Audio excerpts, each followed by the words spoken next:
पहला क्वेश्चन है दोस्तों, भारत में वनाच्छादित क्षेत्र है। Most important and maximum repeated question है ये। आपको बताना है कि भारत में कितने प्रतिशत वनाच्छादित क्षेत्र हैं। इसका राइट आंसर हो जाएगा दोस्तों ऑप्शन नंबर ई यानी 21.67%। आपको बता दें दोस्तों कि वन रिपोर्ट 2019 के अनुसार भारत का जो वनाच्छादित क्षेत्र है 21.67% है। अगला क्वेश्चन देख लेते हैं दोस्तों, निम्नलिखित में से वन आच्छादित प्रक्षेत्र के अंतर्गत सर्वाधिक क्षेत्र किस राज्य में आता है। ये भी मोस्ट इंपॉर्टेंट क्वेश्चन है। आपको बताना है कि सबसे ज्यादा वन आच्छादित क्षेत्र कौन सा राज्य है। तो इसका राइट आंसर हो जाएगा दोस्तों ऑप्शन नंबर ए यानी मध्य प्रदेश। आपको बता दें दोस्तों कि 2019 के अनुसार सर्वाधिक जो वन क्षेत्र है मध्य प्रदेश में है। तो कितना है, 77,482 वर्ग किमी। अगला क्वेश्चन देख लेते हैं दोस्तों, भारत में शंकुधारी वन कहाँ पाए जाते हैं। आपको बताना है कि जो भारत में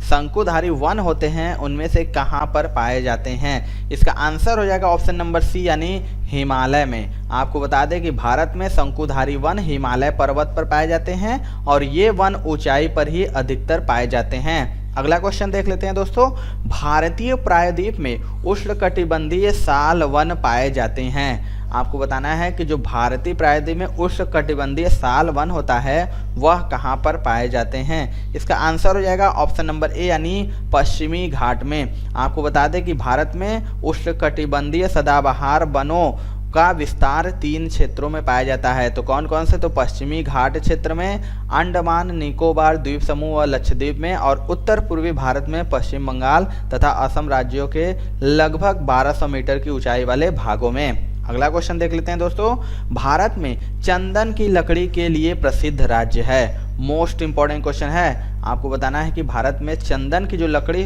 के लिए प्रसिद्ध राज्य कौन सा है। आंसर हो जाएगा दोस्तों ऑप्शन नंबर सी यानी कर्नाटक। बता दें कि भारत में चंदन की लकड़ी का सबसे बड़ा उत्पादक राज्य कर्नाटक है। निम्नलिखित में से किन पहाड़ियों पर उष्णकटिबंधीय सदाबहार वन पाए जाते हैं। 4 ऑप्शन है आपके पास। बताना है कि इनमें से किन पहाड़ियों पर उष्णकटिबंधीय सदाबहार वन पाए जाते हैं। इसका राइट आंसर हो जाएगा दोस्तों ऑप्शन नंबर ए यानी नीलगिरी पहाड़ियाँ। आपको बता दें कि उष्णकटिबंधीय सदाबहार वन 200 सेमी से अधिक वर्षा वाले क्षेत्रों में पाए जाते हैं और इनके 3 प्रमुख क्षेत्र हैं। कौन कौन से, तो महाराष्ट्र, कर्नाटक और केरल राज्यों में पश्चिमी घाट पर, और अंडमान निकोबार एवं लक्षद्वीप समूह पर, और पश्चिम बंगाल तथा असम में लगभग 1200 मीटर ऊंचाई तक के क्षेत्र पर, और नीलगिरी पहाड़ियों पर उष्णकटिबंधीय सदाबहार वन पाए जाते हैं। अगला क्वेश्चन देख लेते हैं दोस्तों, निम्नलिखित में से कौन सा एक पारिस्थितिकी तंत्र पृथ्वी के सर्वाधिक क्षेत्रफल पर फैला हुआ है। मोस्ट इंपॉर्टेंट भी क्वेश्चन है। आपको बताना है इनमें से कौन सा एक पारिस्थितिक तंत्र है जो पृथ्वी के सर्वाधिक क्षेत्रफल पर फैला हुआ है। इसका आंसर हो जाएगा दोस्तों ऑप्शन नंबर ए यानी सामुद्रिक। आपको बता दें दोस्तों कि सामुद्रिक पारिस्थितिकी तंत्र पृथ्वी के सर्वाधिक क्षेत्र पर फैला हुआ है। अगला क्वेश्चन देखते हैं दोस्तों, मैंग्रोव वन, मैंग्रोव किसे कहा जाता है। मोस्ट इंपॉर्टेंट ये भी क्वेश्चन है। मैंग्रोव इनमें से किसे कहा जाता है। इसका आंसर हो जाएगा ऑप्शन नंबर सी यानी लवण कच्छ का एक प्राकृतिक वन। बता दें दोस्तों कि लवण कच्छ क्षेत्र की वनस्पति को मैंग्रोव वन कहा जाता है और यह वन पारिस्थितिकी संतुलन के लिए बहुत अनिवार्य होते हैं और सुंदर वन मैंग्रोव वनों का एक उदाहरण है। अगला क्वेश्चन देख लेते हैं दोस्तों, मैंग्रोव जंगलों के विषय में इनमें से कौन सा कथन गलत है। आपको बताना है जो मैंग्रोव जंगल होते हैं उनके विषय में इनमें से कौन सा कथन गलत है। इसका आंसर हो जाएगा दोस्तों ऑप्शन नंबर बी। आपको बता दें दोस्तों कि मैंग्रोव जंगलों के लिए आवश्यक नहीं है और जबकि मैंग्रोव जंगलों में उगने वाले सुंदरी वृक्षों से ईंधन, काष्ठ तथा कागज उद्योग हेतु पल्प प्राप्त किया जाता है और यह जंगल मुख्यतः तटवर्ती क्षेत्रों में पाए जाते हैं। अगला क्वेश्चन देख लेते हैं दोस्तों, टीक एवं साल जिस जंगल के प्रधान वृक्ष होते हैं उसे जाना जाता है। आपको बताना है कि जो टीक और साल होते हैं उस जंगल के प्रधान वृक्ष होते हैं उसे क्या जाना जाता है। इसका आंसर हो जाएगा दोस्तों ऑप्शन नंबर सी यानी उष्णकटिबंधीय आर्द्र पतझड़ी के रूप में। बता दें कि उष्णकटिबंधीय आर्द्र पर्णपाती वन 100 से 200 सेमी वर्षा वाले क्षेत्रों में पाए जाते हैं और इन वनों के प्रमुख वृक्ष हैं साल, सागौन, टीक, शीशम, चंदन आदि। अगला क्वेश्चन देखते हैं दोस्तों, सिंह, जिराफ, बाइसन जैसे जानवर किन वनों में पाए जाते हैं? आपको बताना है कि ये जो जानवर हैं वह किन वनों में पाए जाते हैं। इसका आंसर हो जाएगा दोस्तों ऑप्शन नंबर ए यानी पर्णपाती वन। बता दें दोस्तों कि जो सिंह, जिराफ और बाइसन जैसे जानवर है वो पर्णपाती वनों में पाए जाते हैं और इन वनों में इनके लिए उपयुक्त परिस्थितियां पाई जाती हैं। अगला क्वेश्चन देखते हैं दोस्तों, टीक बहुत ज़्यादा मात्रा में कहाँ पैदा होती है? आपको बताना है जो टीक होता है वह बहुत ज़्यादा मात्रा में कहाँ पर पैदा होती है। इसका आंसर हो जाएगा दोस्तों ऑप्शन नंबर सी यानी मध्य भारत में। आपको बता दें टीक व सौल उष्णकटिबंधीय आर्द्र पर्णपाती वनों के पौधे हैं और ये वृक्ष मध्य भारत में अधिकतर मात्रा में पैदा होते हैं। अगला क्वेश्चन देखते हैं दोस्तों, भारत में सर्वाधिक जैव विविधता पाई जाती है। मोस्ट इंपॉर्टेंट ये भी क्वेश्चन है। आपको बताना है कि भारत में सर्वाधिक जैव विविधता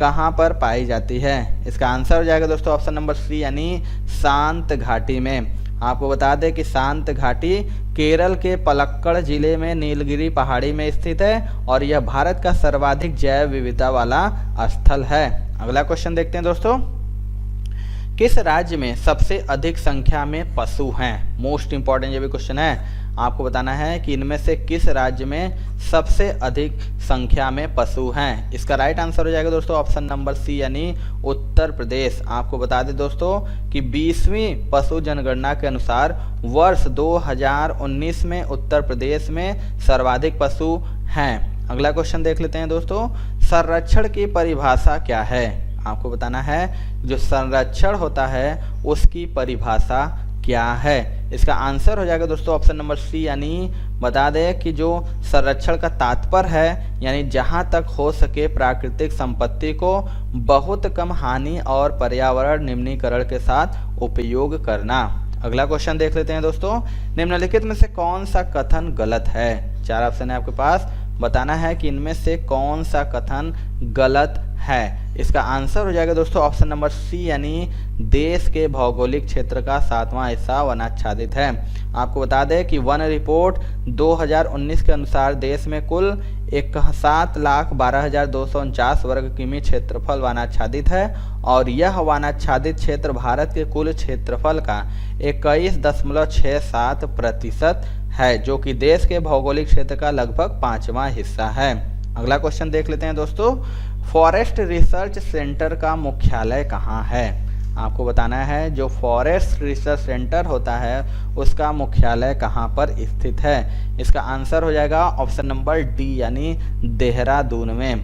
बता दें कि फॉरेस्ट रिसर्च इंस्टीट्यूट का मुख्यालय देहरादून में है और देहरादून में ही भारतीय वन सर्वेक्षण विभाग का मुख्यालय भी है और भारतीय वानस्पतिक सर्वेक्षण विभाग का मुख्यालय कोलकाता में है। अगला क्वेश्चन देख लेते हैं दोस्तों, भारत के कितने प्रतिशत लोग कृषि पर आश्रित हैं? मोस्ट इंपॉर्टेंट क्वेश्चन है। आपको बताना है कि भारत में कितने प्रतिशत लोग कृषि पर आश्रित हैं। इसका आंसर हो जाएगा दोस्तों ऑप्शन नंबर सी यानी 70%। आपको बता दें कि आर्थिक सर्वेक्षण 1920 के अनुसार अधिकतम 70% ग्रामीण जनता अपनी आजीविका के लिए मुख्यतः कृषि पर निर्भर रहती है और राष्ट्रीय आय 2019-20 में इसका योगदान 16.5% है। अगला क्वेश्चन देख लेते हैं दोस्तों, झूम क्या है? मोस्ट इंपॉर्टेंट ये भी क्वेश्चन है। आपको बताना है कि जो झूम है वह इनमें से क्या है। इसका आंसर हो जाएगा दोस्तों ऑप्शन नंबर डी यानी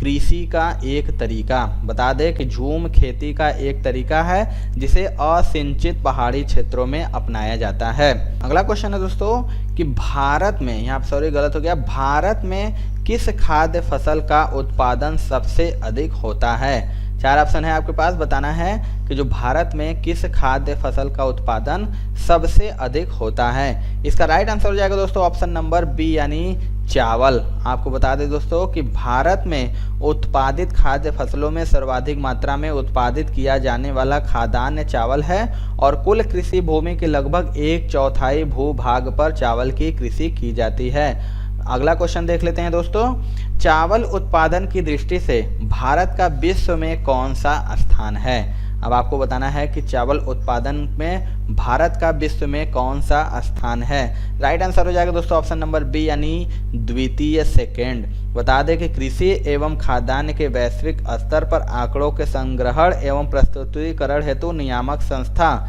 खाद्य एवं कृषि संगठन है और इसके द्वारा जारी किए गए वर्ष 2018 के आंकड़ों के अनुसार चावल उत्पादन की दृष्टि से भारत चीन के बाद दूसरे स्थान पर है। अगला क्वेश्चन देख लेते हैं दोस्तों।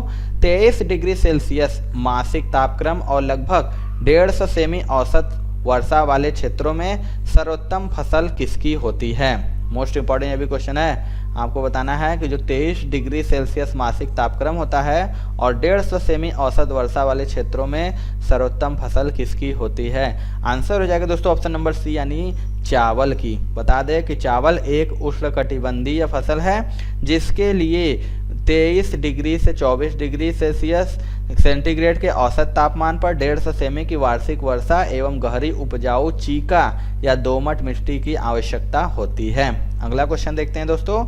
भारत में धान्य फसलें उगाई जाती हैं कुल कृषि भूमि के। आपको बताना है कि जो धान्य फसलें होती हैं भारत में कुल कृषि भूमि के कितने प्रतिशत में उगाई जाती है। इसका राइट आंसर हो जाएगा दोस्तों ऑप्शन नंबर बी यानी 60% भाग में। बता दें कि धान्य फसलें संपूर्ण भारतीय कृषि क्षेत्र में लगभग 64.88% भाग को अधिकृत किए हुए है। अगला क्वेश्चन देख लेते हैं दोस्तों। निम्नलिखित में से बेमेल फसल की पहचान कीजिए। आपको इनमें से बेमेल फसल की पहचान करना है तो इसका आंसर हो जाएगा दोस्तों ऑप्शन नंबर सी यानी धान।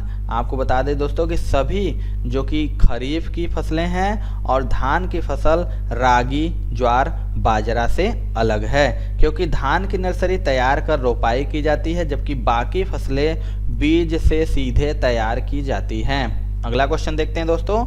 निम्नलिखित में से किसकी खेती प्रतिरोपित बुआई के द्वारा होती है। आपको बताना है इनमें से किसकी खेती प्रतिरोपित बुआई के द्वारा होती है। इसका आंसर हो जाएगा दोस्तों ऑप्शन नंबर बी यानी धान की। बता दें कि धान की खेती प्रतिरोपित बुआई के द्वारा ही होती है। तो ये थी दोस्तों आज की वीडियो। आपको वीडियो कैसा लगा कमेंट सेक्शन में जरूर बताइएगा।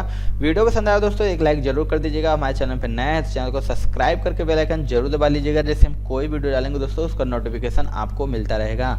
तो मिलते हैं दोस्तों अपने अगले वीडियो में, तब तक के लिए जय हिंद जय भारत।